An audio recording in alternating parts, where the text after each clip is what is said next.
All right. So you know how we consume media for a variety of reasons, right? Like, No. No?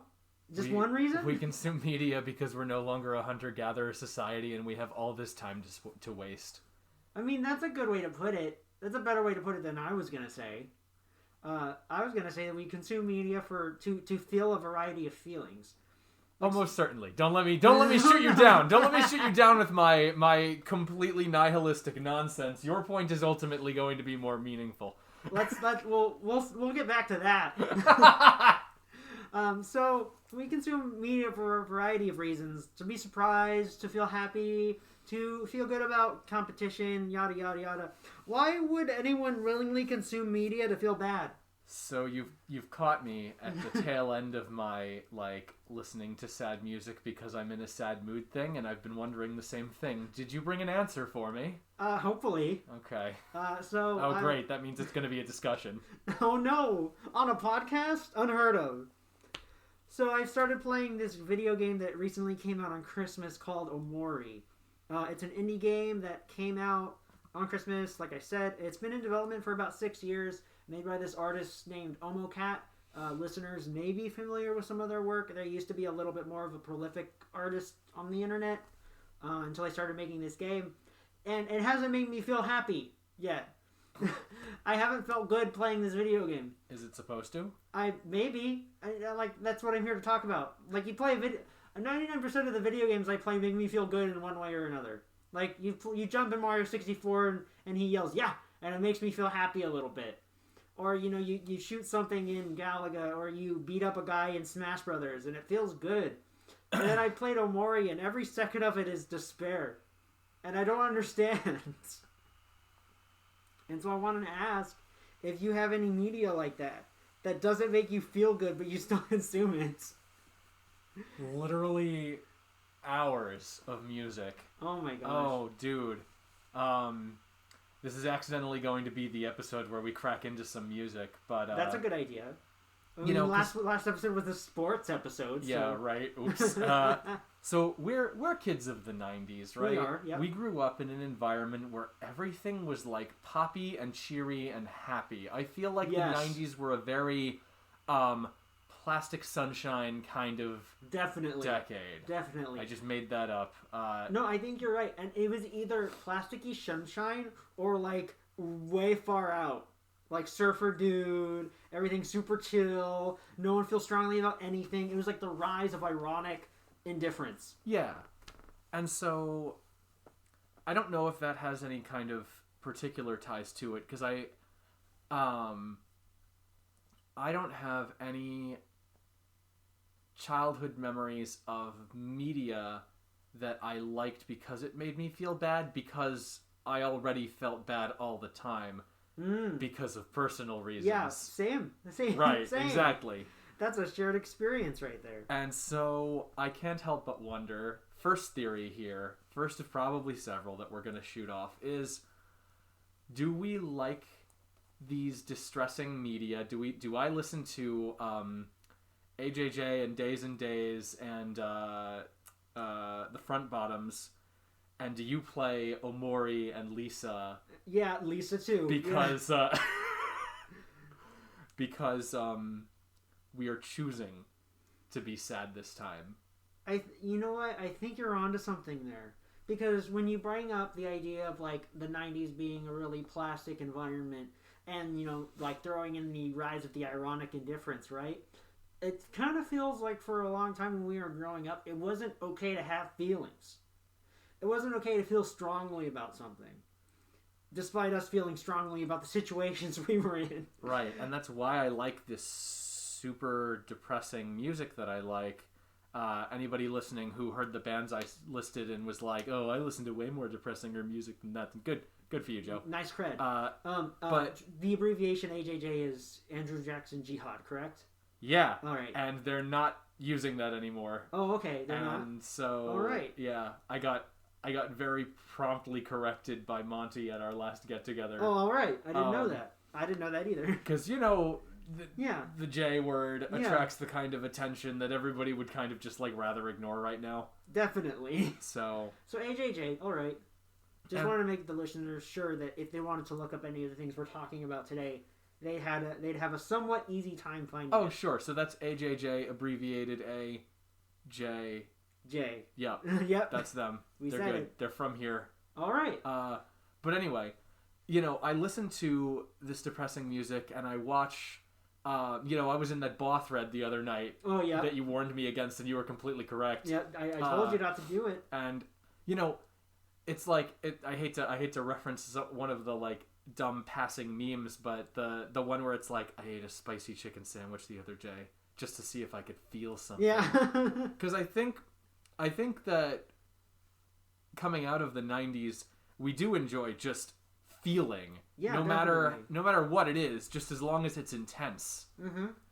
I think that's kind of, we got it in one kind of, I think. And I mean, this sure is a situation with multiple explanations. Sure. But I think this one's probably going to reach a lot of different people.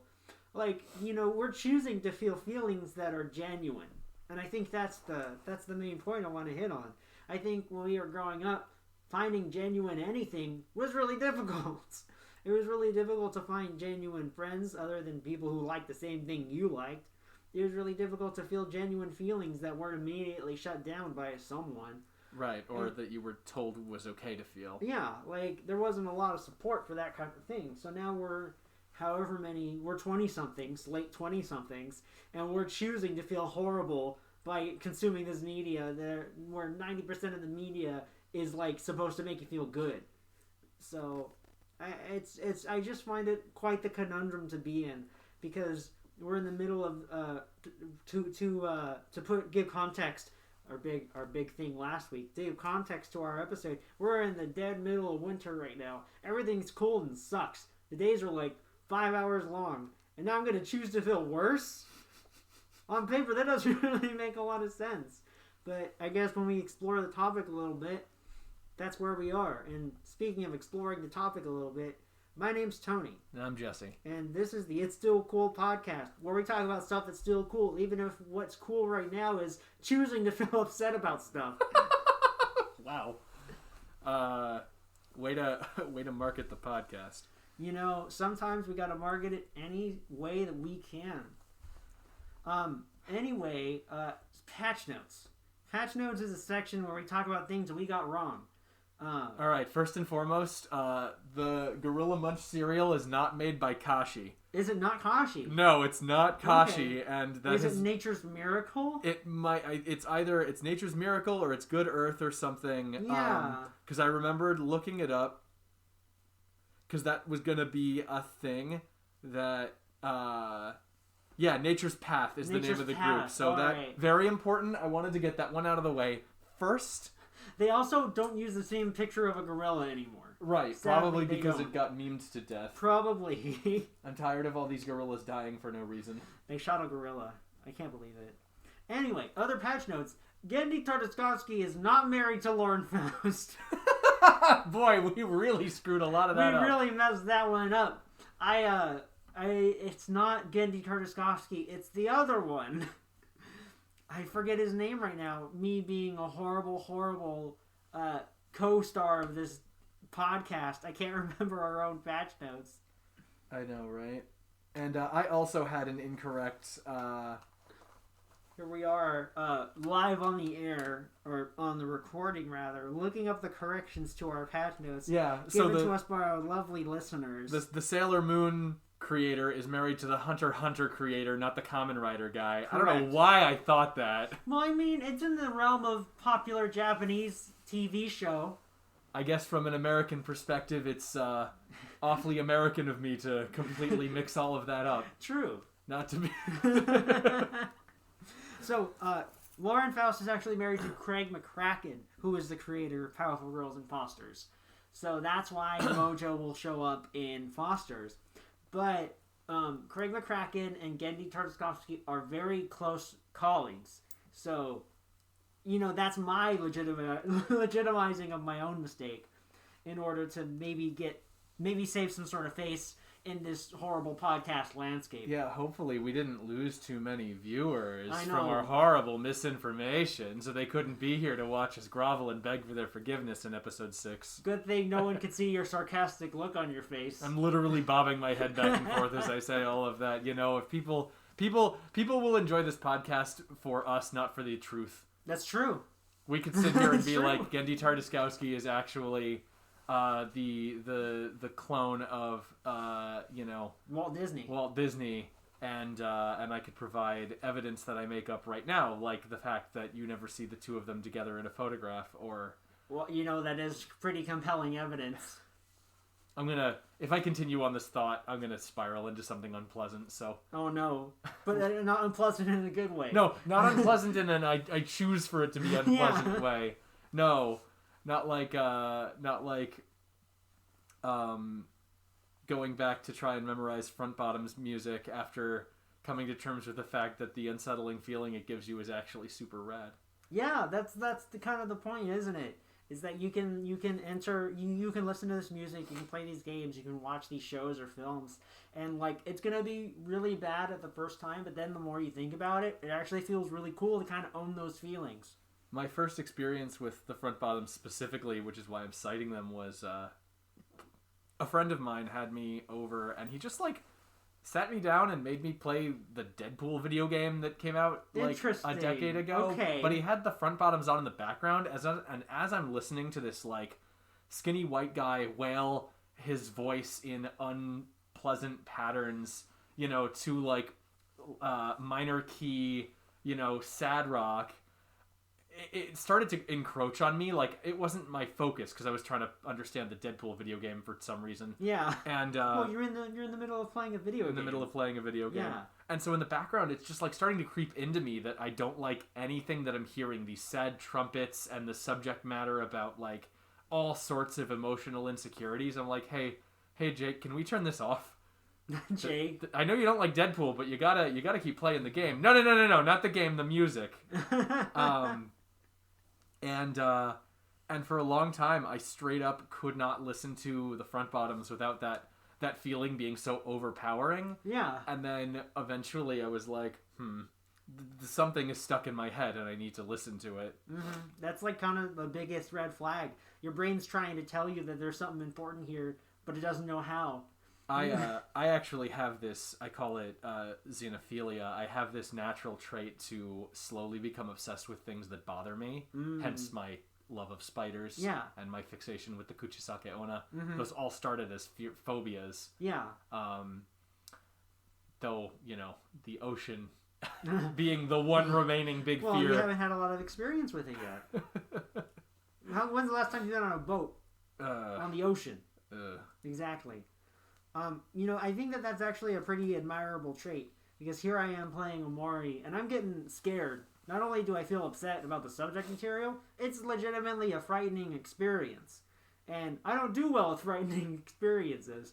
Instead of me playing the game full screen on my monitor, that being said, I don't even have a very large monitor. It's like a regular sized computer screen. Yeah. I minimized it to like a 4x3 little aim window, so that I wouldn't be afraid if something happens. I mean, I'm kind of diminishing the experience for myself because I'm so afraid of being scared. I understand that one completely. I had a buddy who sat with me and watched all of Mothman Prophecies through a hole he had made in a Snickers wrapper. Yeah. See, that would be me if someone else was playing Omori and making me watch it.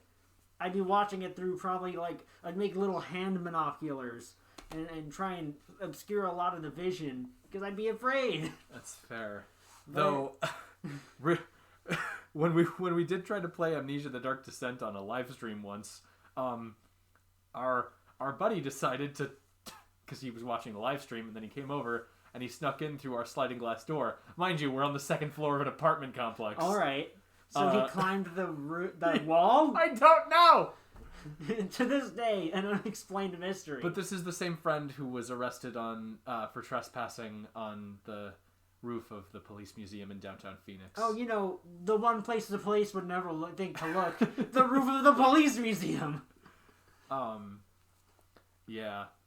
So he climbs in through the second story glass pane window. And of course everybody freaks out. And then of course everybody realizes who he is. And since he has a history of all of this, like he and I have literally done urban exploration together, it's like, oh, okay, that makes sense. But also how?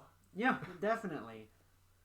But yeah, I really admire that trait. It's kind of what's pushing me to keep playing, because honestly, you know, I was really looking forward to this, and then now it's not very fun to play, to experience. Oh yeah, you said you'd been following this game for 6 years. I've been really looking forward to it. A lot of the people who are working on it are people I really admire, and now it's like very scary and sad, and I feel bad all the time thinking about it. But I think I want to push forward just to see it to the end. I want to experience these things, even though they make me feel really upset. That's fair. Well, at least this indie game that you've been waiting a number of years for is making you feel upset right off the bat instead of you know, after the fact. Way after the fact. It's not. I'm being hit with the train now instead of like standing on the tracks not knowing what they're for. Oh, that's a metaphor. And then I want to kind of slide into this other, like, so we have the ability to play a game or listen to a song or to watch a thing and choose to feel bad because of the subject material of the thing that we're experiencing, right? But then it's a lot harder to do that when you want to feel good about something. Like, sometimes it's really easy to listen to like one of your favorite songs and feel really great immediately. But, like, sometimes you'll hear that song and you're like, it's just not doing it for me right now. I would actually say that probably comes about with self-awareness. Because I think to a degree, the sad mood may sometimes just need to be satiated. That's true. And so, for instance, when I realized I was getting into my you know, sadness spiral to a point where I was like, actually mopey. Mind you, I also have a broken foot. I haven't been doing much of anything. I've been, you know, trapped at home for a month. I know people who have been properly quarantining and not also trying to still work during this situation have it much worse than me, but I'm an extrovert by nature, and if I don't have human interaction for 16 seconds, I start to dry up and die. Big feeling. And so, where was I going with that? I got too hyperbolic and I lost my point. We're talking about self-awareness. Yes. And so I had been listening to, you know, Front Bottoms, AJJ, Ramshackle Glory. All right. And I was like, all right, this has to stop. And I put on Electric Six and I listened to like half of their discography for a day. And I was like, this is the mood that I want to be. Ordinarily, my stress relief, my like antidepressant function that I do is I go out and I run and I listen to Sonic the Hedgehog music while I do it. There he is. And that is the ultimate. Yep, we did it. We hit Sonic the Hedgehog. There he is. That is my ultimate like mood shifter because it gets my body moving. It makes me feel in control because I'm traversing the earth under my own power, and Sonic the Hedgehog music is just killer. Yeah, 99% of it's just incredible. Doesn't matter what game it's from. Doesn't matter the Metacritic rating of it. His world, despite not making a lot of sense to me in context, is a really fucking banger track. His world is one of the songs that I will use to light the fuse. Yeah. There you go. If I'm like sitting around and I want to go for a run, but I'm like tired and I'm like, you know, unmotivated, I'll put on His World and I'll be like, all right, that's what it's about. That's a good mood right there. So with the level of self-awareness I have over how I interact with my moods personally, I'm not saying this is going to work for everyone, but I know when I can sit with a bad mood and be okay, and I know when I can I know when I need to pull myself out of it, and I know how to accomplish that. Yep, and I think that that's a really good point because, you know, my initial premise of I listen to this song that normally makes me feel good, it's not working now. Why? That's a big part of it, is that you got to understand the context that you're in, you got to understand the situation you're going through, and if you're feeling bad about something, maybe you just got to give yourself time to feel bad about it. There's nothing wrong with that. Nothing wrong with it. You know, going back to our earlier context giving of the 90s being a place where you're not allowed to feel bad about something sometimes. Yeah. I think that kind of carries with us sometimes, where we kind of give ourselves the expectation that we're not allowed to feel bad about something. And it was sort of like the manufactured pop culture version of the generation before us that was literally not allowed to be in touch with their feelings. Definitely. And that's why a lot of the best songs from that generation are about feeling your feelings no matter what. Yeah. Definitely. But, so, I guess, one more time I want to hop from idea to idea. You've brought up what's your balm in a slumpy state. And I think that that's a really cool idea to kind of wrap up this year. It's like, hey, what are our balms? What do we go to when we're in a little bit of a mood to try and pick ourselves up? In a healthy way. In a healthy way.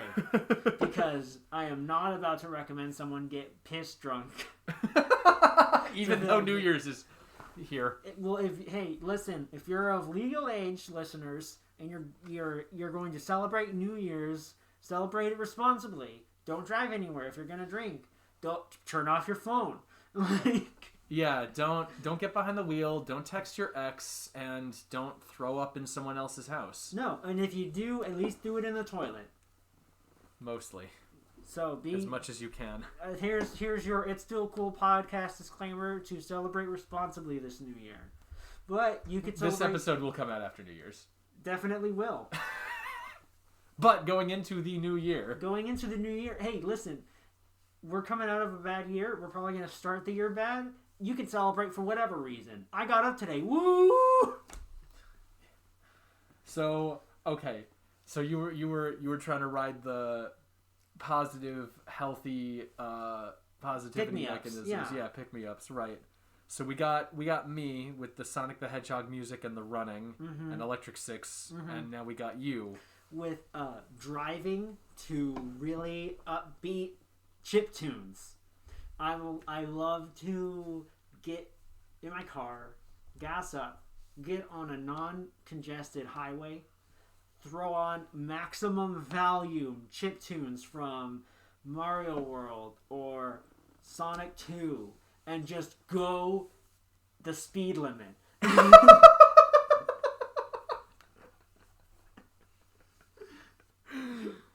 I'm not about to say anything incriminating for myself, but the speed limit on the I-10 is 75. Yes. So, you know what? That's pretty fast. And you can go down the I-10 until you get to some real rural parts. You can literally ride that 75 speed limit to Tucson and beyond. Yeah, and it's good. Sometimes you just gotta do that to let it all out.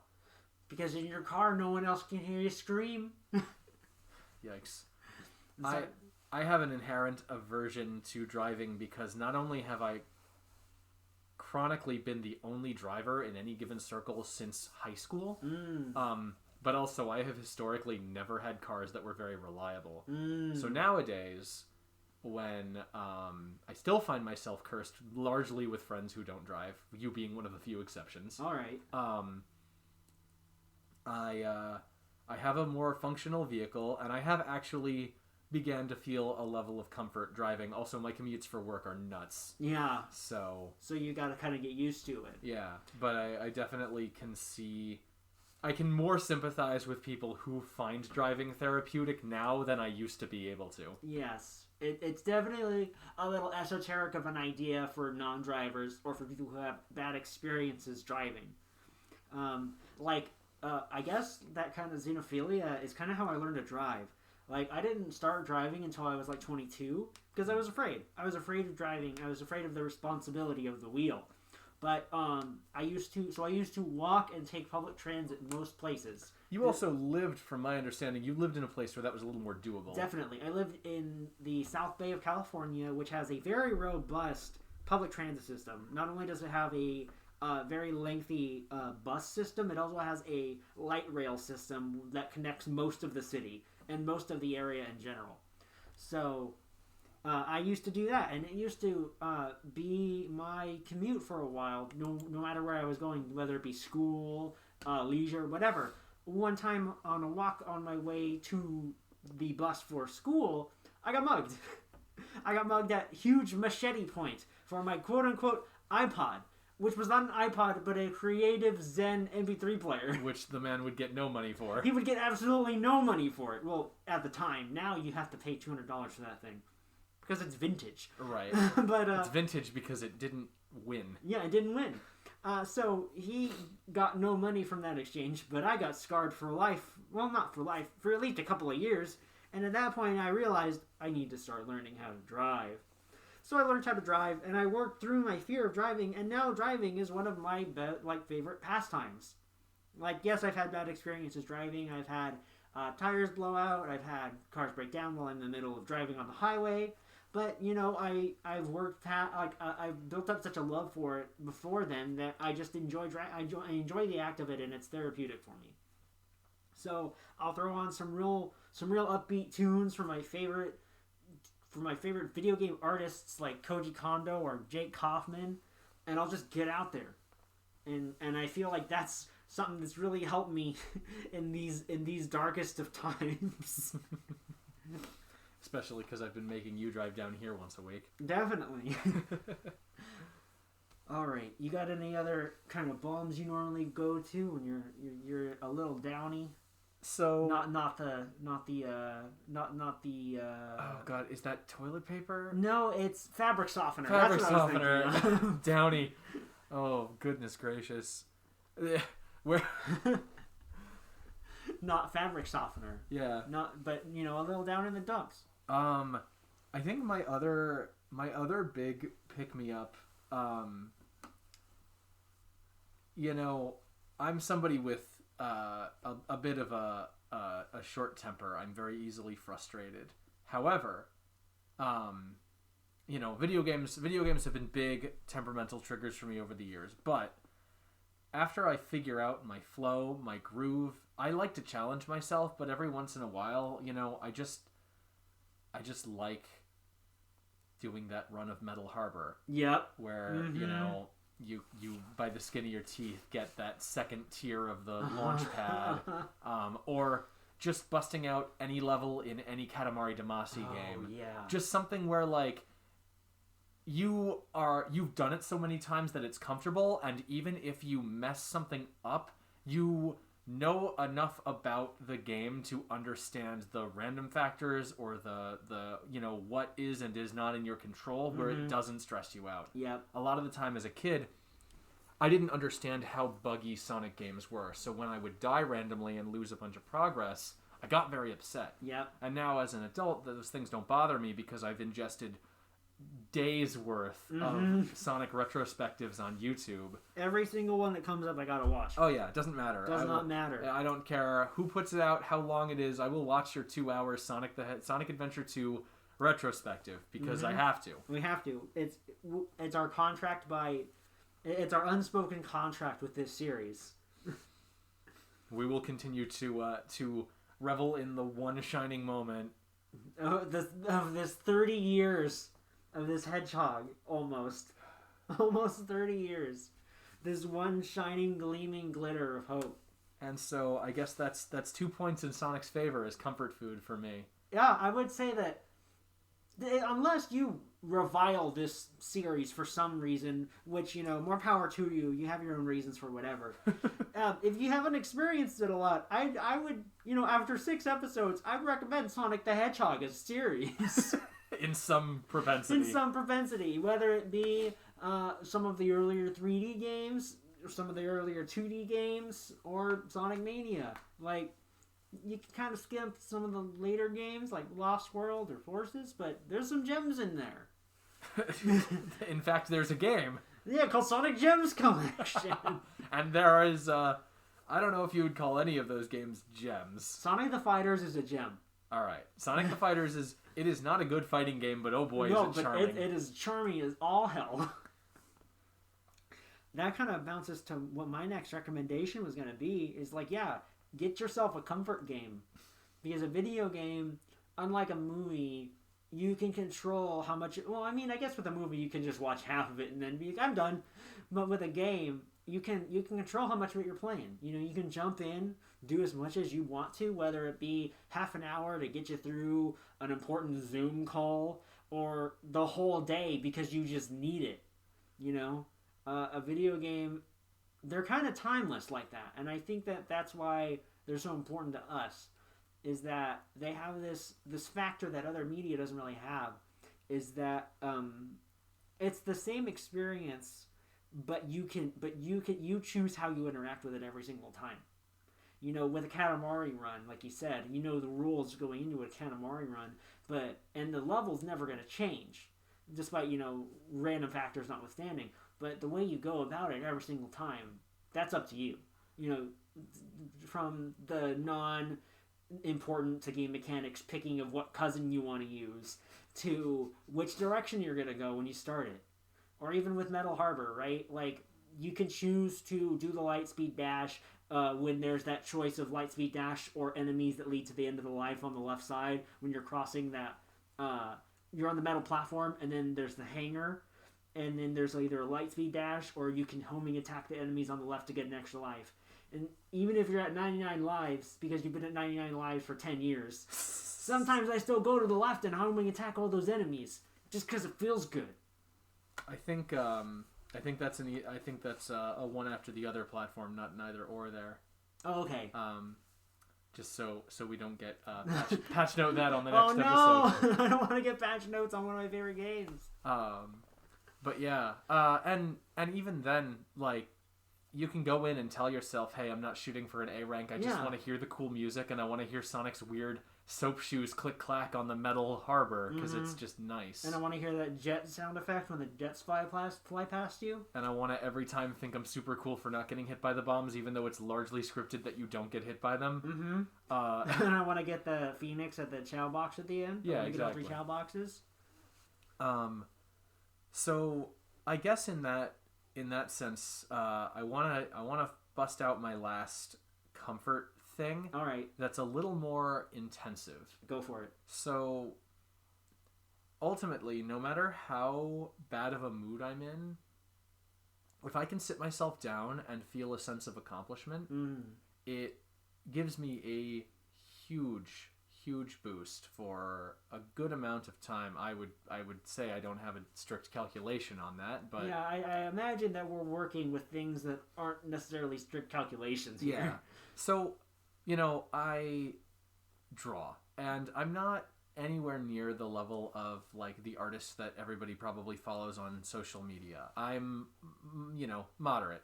But whenever I can sit myself down and either finish a piece to the point where it looks nice, or even to the point where it doesn't look as good, but I finished it, or I sit myself down and if I don't feel like I can, like, finish a piece, I'll sit and practice something new. I'll try drawing hands again. I'll study some anatomy. I'll try some perspective. I'll try getting a little more mileage out of some of the weird art tools that I have stockpiled. I'll do a colored pencil piece because that's always very rewarding and very slow. And so I think a lot of the time because we are no longer a hunter-gatherer society, and a sense of purpose and a sense of accomplishment are very hard things to come by in the modern era, especially when especially when you live in a place where you can be stationary and complacent for long periods of time. There's that fight, though, because people who don't work, live with their parents still, or have, like, an easy or unrewarding job, no matter how active you are, you may never feel that sense of accomplishment or empowerment. And that ties back into why I said I like to run, because it's very much my own power, my own control. You know, I go out at night and I feel like the world belongs to me because it's entirely my choosing. It's almost like it's your world, not his world. That's exactly why the song hits for me. And so, you know, because we're surrounded by stuff that we don't understand. I don't know how a car works. Yeah. I don't know what a combustion engine is. You know, I don't know what makes this computer work. Magnets, right? That's our second time referencing ICP. Zing. And so, whose name is abbreviated for convenience and not for censorship, unlike AJJ. Tying a bunch of strings together for no reason. But yeah, so I guess that's really my point with that, is nothing will make you feel as good as a sense of accomplishment. Nothing will hit the same way as knowing that you did something that you're proud of for your own reasons. Definitely. I think that's a good way for me to segue into what I was going to say too. Good. Is that, the last thing is, it's not necessarily the accomplishment for me, because I'm not a one hobbyist by trade. I don't do one hobby. I like to dip my toe into different kinds of hobbies when the opportunity presents itself for me. So it's a little more difficult to kind of refine myself in that regard. But at the same time, I can still feel accomplishment by still finishing something in one way or another. Like, I've never been I never claimed to be an artist. I enjoy drawing and I enjoy doodling, and sometimes that'll hit for me. Like right now, especially, I've been on I really want to draw a specific thing kick. And when I'm going to do that, I can expect that I'm going to feel good about that. But for some people who may not have the resources for that, but who still like video games, there are lots of free video games that can give you lots of free accomplishment. Not necessarily free accomplishment. Let me rephrase. I misspoke on that. There's a lot of free video games out there with lots of accomplishment waiting for you to work for it. I know some listeners may not have a lot of disposable income to get supplies for a hobby. I was lucky that I was able to afford painting tools, because I also enjoy dabbling in painting miniatures. But that can get expensive fast. Yeah. But I also enjoy a couple of free MMO RPGs, and those are wells of accomplishment. Though there are video games out there that are free that are waiting for you to sink hours into to achieve what you want to achieve. And that kind of goes back to what I was saying earlier about how video games are always, they make you the arbiter of your own destiny when you play them, choosing how to play them.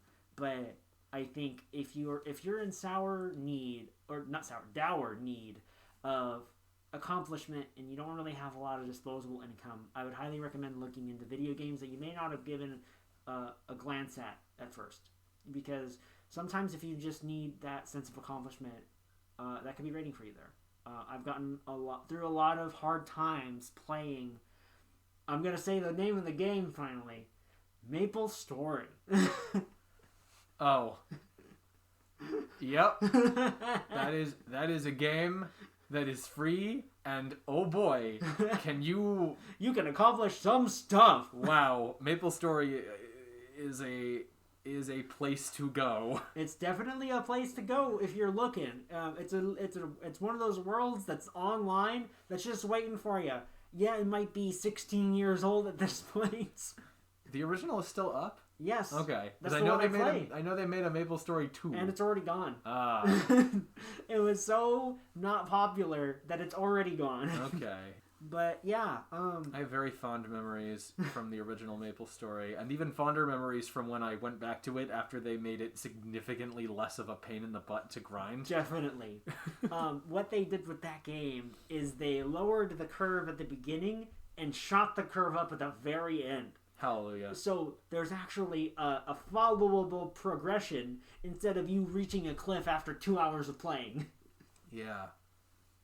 But yeah, I think that you really hit the nail on the head when you were talking about getting a sense of accomplishment in this day and age. Because I think a majority of us do work unfulfilling jobs. I'm not saying all of us, but a lot of us could wind up in the situation of working in an unfulfilling job. And that could lead to a lot of, sense of worthlessness. And that doesn't mean, it doesn't mean that, I think it comes from you doing a lot of work that doesn't really mean anything, but it doesn't mean that you're worthless as a person, dear listener. Speaking from the heart here. So if you're looking for something to give you that, and you're having a hard time finding it on your own, there's a lot of resources out there. Video games, hobbies, stuff like that. These aren't going to be like we started this situation with, or this thought exercise with. These aren't solutions; these are bombs. Mm-hmm. And that's what I wanted to stress. And we also want to make sure that we're emphasizing that when we say accomplishment, we don't mean like productivity. No. We don't mean that your worth is not determined by what you are capable of doing, but we are more talking about self-worth and a feeling of self-empowerment to do something under your own power for you. Definitely. Because accomplishment doesn't need to be for a greater purpose or another person or anything like that. It is really from mastering a craft and a hobby, or to just get out there and run, or pouring time into a visual media, a video game, something that you just enjoy being with. And because you're just as important. And so yes, accomplishment does not mean productivity. It means setting a goal for yourself and achieving it, whatever that happens to be. And that's what these recommendations are. They're things that we can rely on as being bombs for ourselves.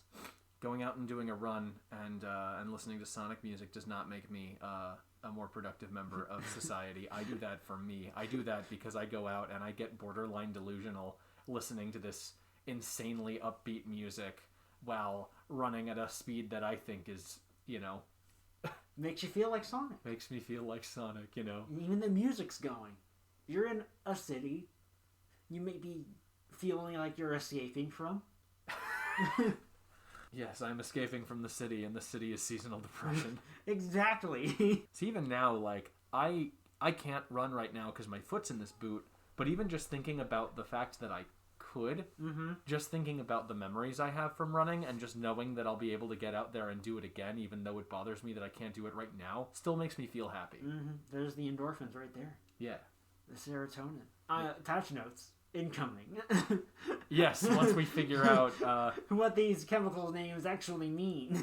Because they're kind of memes right now, like, what is dopamine, what's an endorphin, what's a serotonin, and why won't my body produce any of them? When I look at my Piranha Plant amiibo, I get them. I don't know which one it is, but I get them. Oh boy. Speaking of amiibos, we're going to talk about the news. We've wrapped up our nice little segment of self-care corner. Yeah, let's stop being happy and start being nerds. We're gonna start being nerds now. Those things are not mutually exclusive. You can be happy and nerdy at the same time. It's okay now. It's cool. Like right now, where I'm gonna talk about how happy Sephiroth being in Super Smash Bros. Ultimate makes me. Oh, okay. It makes me incredibly happy. Oh, that's the other thing. Just, I will rewatch the Ridley reveal trailer on constantly, and it's a weird emotional pick me up. See, that's what it is for the Steve trailer for me, and I don't even have Steve. Right. I didn't buy Steve. I've also rewatched the Steve trailer a number of times, and I hate Minecraft. I enjoy Minecraft a fair bit, but I don't have Steve in my Smash Brothers video game because I don't want him in my video game. That being said, when those first piano notes hit from that song, it hits really hard. It bothered me so much that we didn't have a rip of that song for like a month. Oh, I know. It was bad. I love that song. But I don't feel like that song is worth $6.99 of my dollars. But nonetheless, Steve is in Smash Bros. Sephiroth from Final Fantasy VII, one of my favorite games, is finally in Super Smash Bros. Ultimate. I didn't expect him. I don't think literally anybody did. He was a pretty far shot at the point. I think everybody's speculation was distilled down to like protagonists from series that had not already been involved. Yeah, like Doom Guy, Sora, Crash. Yeah, especially Crash, because Crash is on a roll right now. Right. And then, nope, it's Sephiroth. And I was really happy. I've been kind of blah on Smash Brothers since the beginning of the year, because we started this year with Byleth. And I like Byleth. I know you do. It's just for me. I know. They're so fun to play, though. They have a sword. Who else has a sword? Sephiroth. Wait, no, hold on. They have an axe. Who else has an axe? Wait, just the Belmonts. Just the Belmont. There's two of them. Two of them. Air quotes. They have different character selects. They're not costumes. I know. So they're different. They're Echo Fighters. Echo Fighters, huh? But yeah, Sephiroth. I really thought they were gonna make him somewhat of an Echo Fighter to Cloud, because I thought that they were going to give him the limit system. Because in spoilers for a 20-year-old game, there was a part of Final Fantasy VII where Sephiroth is in your party. Oh. And he has limit. I actually do not know anything about Final Fantasy, so this is news for me. Yeah, it's a flashback sequence. Oh. And in this flashback sequence, Sephiroth's in your party. Oh, that's so cool. And he has limits. So I'm like, oh, well, Sephiroth's cool. I hope they don't just make him an Echo Fighter of Cloud. And they didn't. They gave him the $6.99 special sauce. Yeah. They really did. Not only did they give him a cool wing form that doesn't actually appear in Final Fantasy VII, they gave him really cool projectiles. And I just am having a lot of fun playing him. A lot more fun than I've had with Smash Brothers in the past 5 months. Because Min Min and Steve, it didn't really interest me.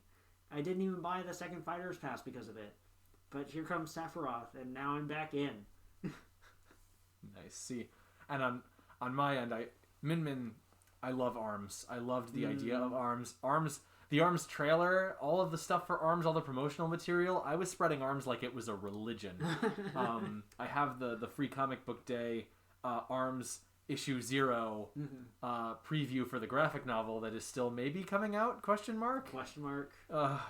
ARMS deserved so much better. ARMS deserved the world, but it came out at a time where the standardization of fighting games meant it would never succeed. Definitely. And so when Min Min got put in Smash, I was stoked, but I still didn't buy the Fighter's Pass because I was waiting just to see. Like, I knew I was going to buy it, but I wanted to buy it when I knew there was a character that really rustled my jimmies, activated my almonds.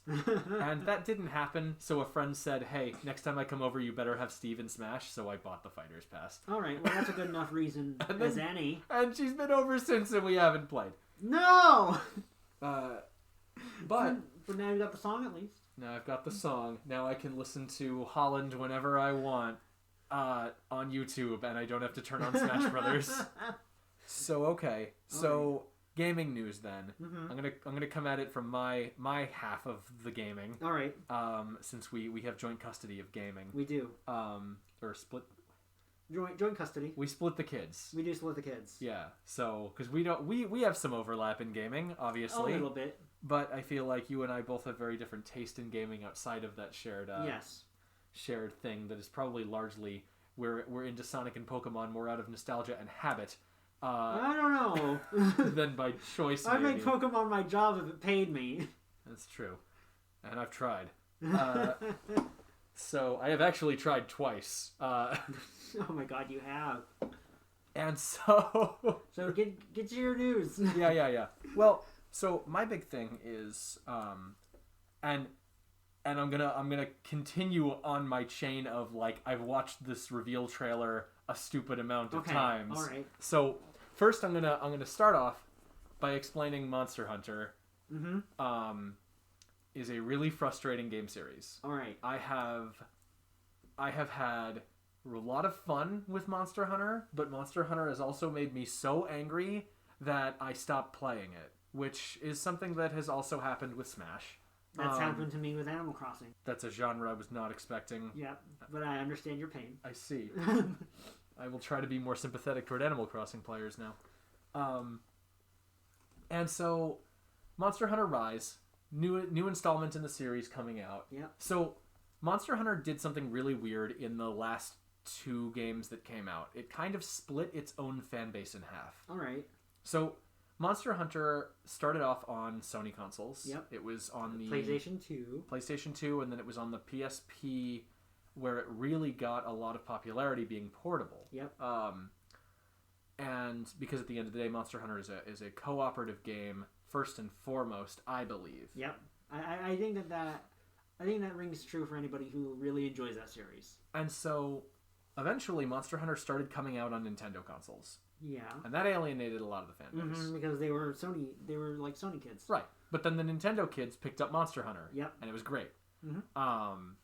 Mind you, my first Monster Hunter game was Portable Third on the PSP because the guy I was living with at the time had a spare PSP and downloaded the ROM for it with the English patch because that game never came out in the States. One of the only ones that never came out in the States. Mm-hmm. And so then, of course, being a Nintendo guy, I jumped on it when Monster Hunter started to get big in the States and came out for the 3DS. And the Wii. And the Wii. I skipped the Wii one because I was playing the PSP one at the time because they came out around the same time. Yeah, I think they did. But then they made World. And World came out on Xbox, PlayStation, and PC. Yep. And it was great. But not a Nintendo console. Not a Nintendo console. Monster Hunter has always been a slow, clunky, frustrating game because the movement sucks. Yep. The monsters are built to be actual like creatures first and gameplay elements second. Yep. So it is not always fair. There are certain monsters to this day that have not been retooled to be more fun to fight. They're just cheap. They're just garbage. Even newer monsters, like they made this big snake, Najarala, and they could never figure out how to program it so that it wasn't like a completely unsatisfying fight. No. If there's anybody out there who enjoys fighting Najarala, good on you. I find the monster to be wholly mystifying in an unfun way. But so, Monster Hunter World introduced a lot of what they call quality life improvements. Yeah. When you drink a healing item, you no longer mandatorily do a pose. Yeah, you can walk and drink at the same time and not get eaten. It also offered a lot of new movement options for each of the weapons, including the slower, clunkier ones. And then, as World was happening, we also had Generations, which came out on the 3DS, which was like an anniversary game for classic fans. But it also gave us a bunch of over-the-top anime super moves that we could do. Okay. And that was cool. And then Generations got an expansion, Generations Ultimate on the Switch, and then World got an expansion, Iceborne. And so both of these games were getting more extreme in their respective, like... They were going really hard in the directions they were already going in. Yeah, so World to Iceborne, we got even more quality of life improvements, even more conveniences, even more mobility improvements. And in Generations Ultimate, we got even more wacky, over-the-top anime moves, and we got even more, like, variations on existing concepts. Yep. And so it's looking like Monster Hunter Rise. Okay, the newest one. Which very much carries like a ninja hidden village aesthetic to it. Is taking both of those quality of life, movement, over-the-top anime elements and taking the best of Iceborne and the best of Generations Ultimate and putting them together. Oh, nice. And on top of that, you can have a dog that hunts with you now. And their name is a Palamute. And it's the best thing. Because they're your pal and a Malamute. A Palamute. Even though they're not even sort of as fluffy as a Malamute. It's in spirit. It's in spirit. Just like how the Palico could be any color. I am a Monster Hunter outsider. I've never played any of the games. They don't really interest me that much. But I love to hear when a series who has diverged like Monster Hunter has, instead of continuing the divergence or throwing away what they learned from the divergence, they're taking the best from both sides of this and coming back together to make a new super game. This is what I love to hear, because we love a series that doesn't do this.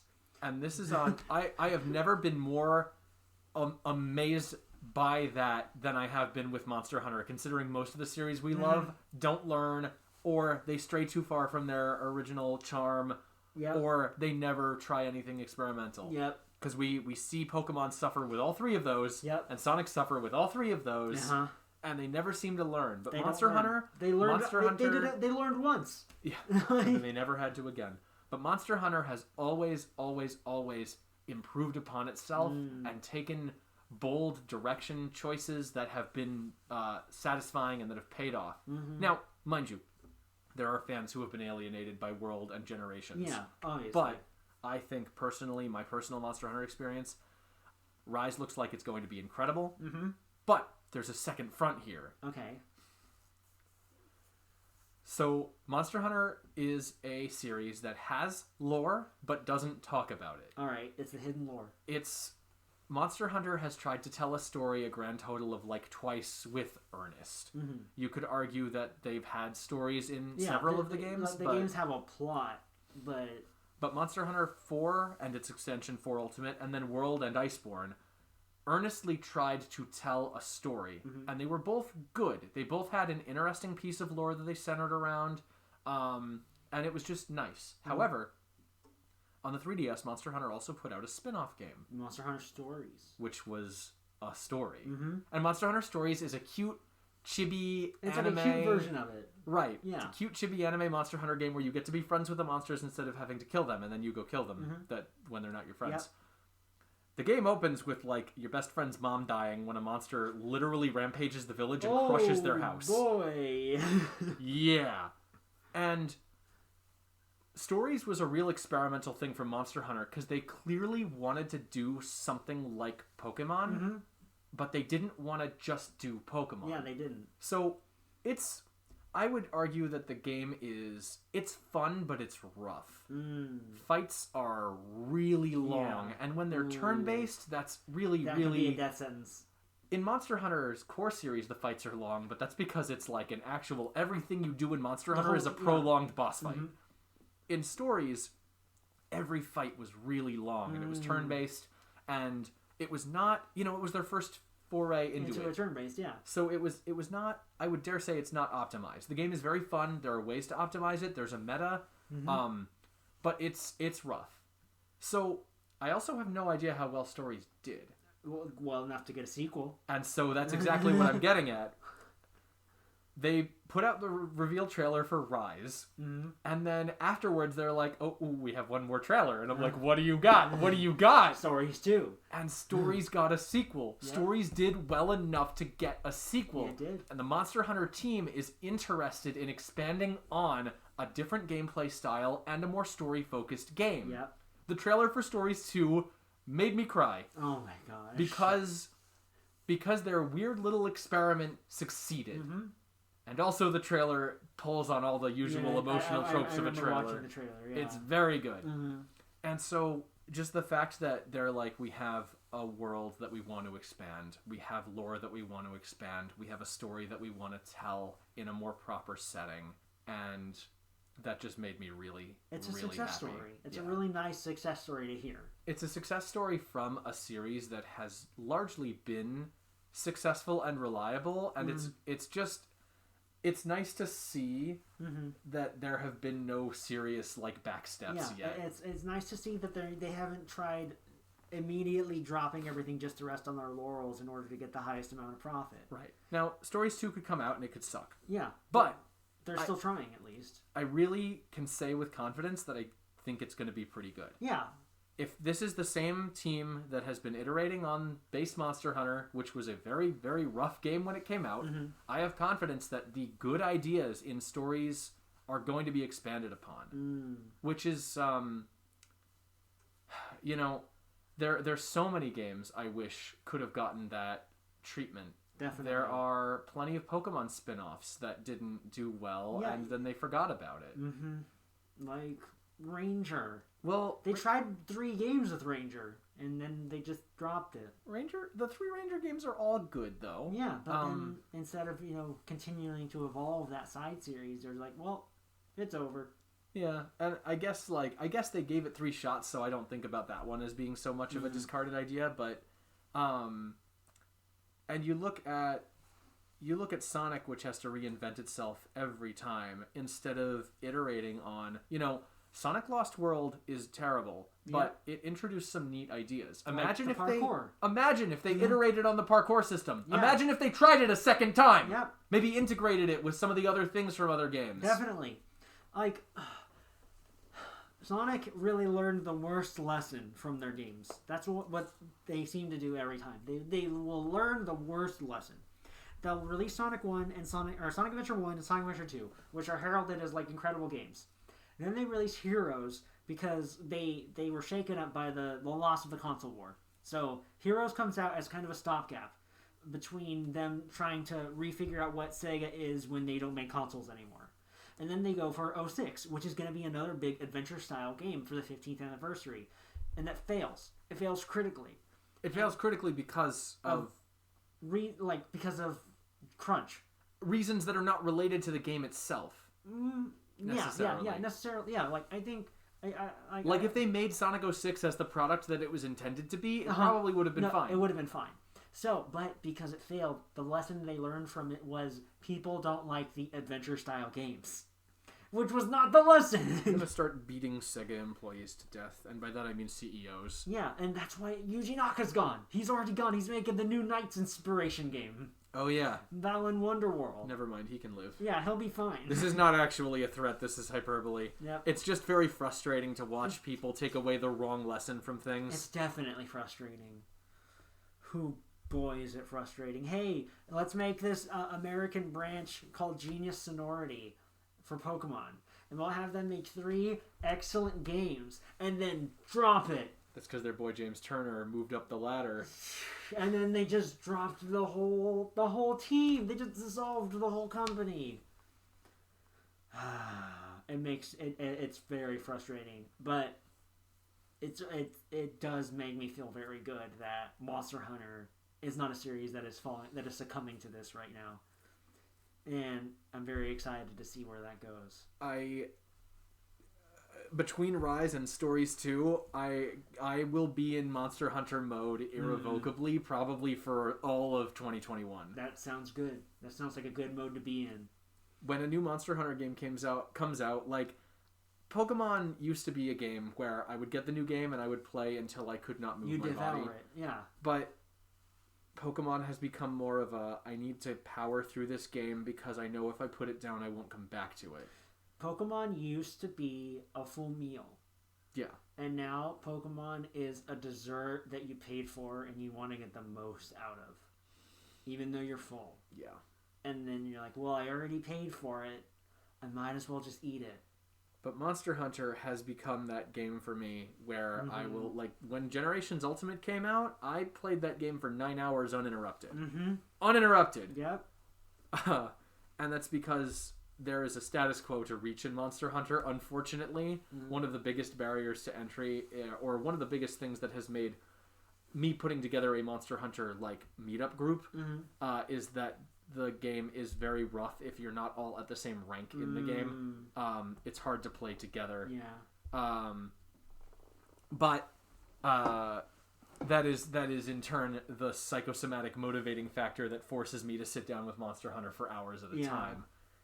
Because there's so much noticeable progress that you can make in the game. Now, I don't include Monster Hunter in our thing earlier about a sense of accomplishment because Monster Hunter is teeth-grindingly frustrating in almost every imaginable facet. Oof. Yeah, it's not a balm as much as like choosing to feel upset about this thing while you're doing it until it's done. One of my personal greatest accomplishments in Monster Hunter came from actual weeks of, like, frustrated grinding and beating my head against a wall, both figuratively and probably a little bit literally. To master a monster that all of my friends came with me and kept dying against. And I eventually mastered it, but that was after runs where I would die in the first 5 minutes, and then I'd be able to survive the full 50-minute time limit of the hunt, but not deal enough damage to kill the damn thing. That's rough. And then that's almost an hour wasted. Yep. Well, wasted except for you learning. I learned, and I did learn, and now I can solo this really tough endgame monster to the point where I built all of its gear by myself without any help. In this group work, emphasis game. Yeah, mind you, this is also like an online-only monster that is intended to be fought with multiple people. It is the Generations Ultimate Raging Brachiosaurus for those of you playing at home. Check that one off your bingo cards. Yeah. Oh, man. I'm, like, stressing myself out thinking about it. No, don't stress out about it. Something I wanted to say, we bring up all these series that we love and where they are right now in our lives. It seems like Monster Hunter, has really picked up the slack in terms of, like, its playability for you. Like, it's in this state where it's incredibly rewarding to play through and fun to play through. Much more so than it has been. I've tried to play older games, even, like, games right before the game I started with, so like second generation Monster Hunter games. They're so slow. They're so slow. You literally need to think several frames ahead of what's happening, or you can't play the games. And I think about how we've talked about Pokemon not only on this show but in our personal lives. Pokemon isn't a game we like playing as much as we like thinking about. Yeah. And then Sonic is a game that we don't really even play or think about, but it's a fun thing to remember. That's like, such a depressing thought. Yeah, it is. And, not through any fault of our own, but the fault, just the way that these series have shaken out from, from the CEOs down of their idea of what's going to be profitable. They say sometimes no news is good news in terms of Sonic. We were supposed to get an announcement this year, but due to global events, they canceled it and they delayed it. So hopefully that means that whatever is coming next, because the last Sonic thing we got was Forces in 2018. Yikes. Yeah. So Forces was so lukewarm. Forces was so milk toast, just a non-game. And so before that, we had Mania, which was the most well-received Sonic game in a decade. So I've got a lot of probably undeserved hope writing on this, but if they, and I suppose you're right, because the fact that they delayed something, which has never happened for this series, it's good news, because they screwed that up, I think, twice, maybe 3 times. I think they screwed it up 3 times.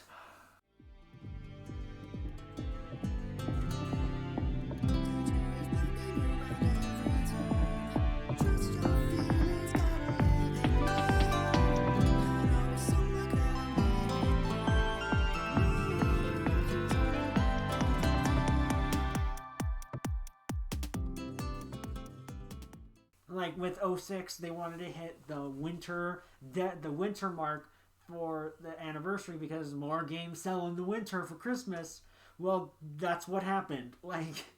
They skipped out on almost all of the quality testing. And I think Forces was also rushed. And it shows. Boom. And is Boom. The other one that comes to mind. Yeah, Sonic Boom, which, I'm not sure had a lot of potential because it wasn't even in-house Sega. It was Big Red Button. So well, Boom got jerked around 6 Ways to Sunday by Sega. No. There's a dozen videos on the internet you can watch. Boom's story is one of the most frustrating things that I've become aware of in my lifetime. Okay, I'm woefully uninformed about this, so I'll have to go check that out. The way that Boom got jerked around is actually painful to watch. Oof. Okay. And it's, what, sadly, that's believable that, Sega would jerk them around like this because they're known to do that to their developers. Yeah. So.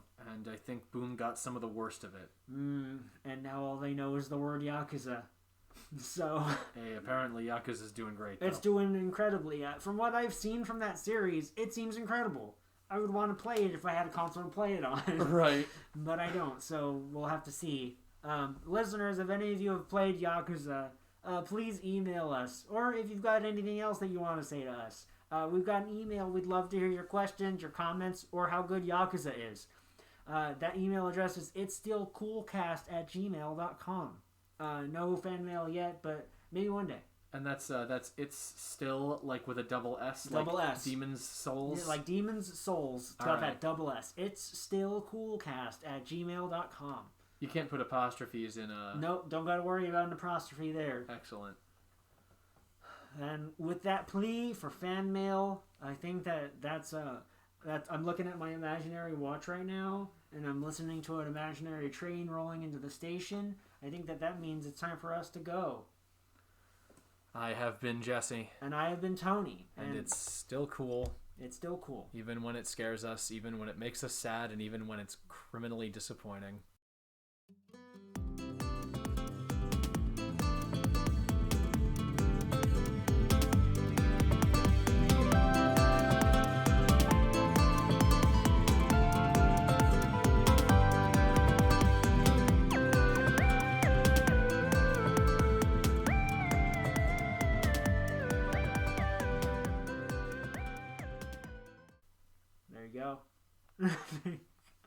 Yep, just hit it. Just hit it? Just hit it. Just hit it. Hit it. Or just hit stop. Oh, I don't even... Why do you leave me in charge of this? I don't know how to work technology.